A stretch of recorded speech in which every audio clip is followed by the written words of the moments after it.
राजस्थान के एक छोटे से गांव में एक पुरानी हवेली थी, काली हवेली।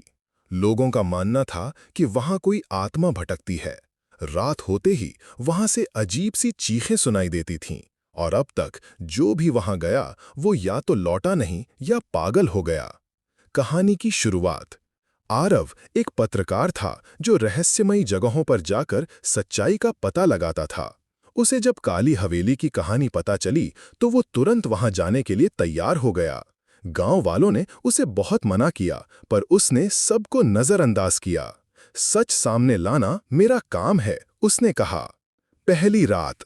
रात के 12 बजे आरव हवेली पहुंचा। हवेली की हालत बहुत खराब थी। दीवारों पर खून के धब्बे जैसे निशान थे और हर कोने में धूल जमी थी। जैसे ही उसने दरवाजा खोला, एक ठंडी हवा का झोंका आया और दरवाजा अपने आप बंद हो गया। अंदर अजीब सी सरसराहट सुनाई देने लगी। उसने टॉर्च जलाकर देखा, दीवारों पर अजीब से चित्र बने हुए थे, जैसे कोई पुराने जमाने की बलि की रस्में हो रही हों। सच का सामना।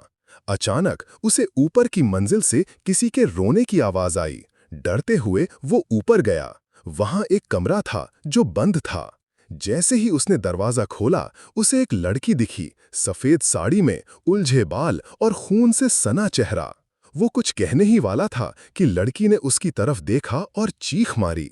उसकी आंखें काली थीं, बिल्कुल बिना पुतलियों के। हकीकत उजागर होती है। आरव बेहोश हो गया। जब होश आया तो वो एक पुराने कमरे में था, जहां दीवारों पर खुद उसका नाम खून से लिखा था। तभी उसे एक बूढ़ी औरत मिली, जिसने कहा, ये आत्मा राधा की है। 100 साल पहले उसके साथ धोखा हुआ था। उसकी शादी की रात ही उसे इस हवेली में जला दिया गया था। अब वो हर उस इंसान से बदला देती है जो उसकी कहानी जानने आता है। अंतिम मोड़। आरव ने भागने की कोशिश की, लेकिन दरवाजे अपने आप बंद हो गए। आखिरी बार उसकी आवाज रिकॉर्डर पर सुनी गई। अगर कोई ये रिकॉर्ड सुन रहा है तो प्लीज इस हवेली से दूर रहना। उसके बाद आरव कभी नहीं मिला।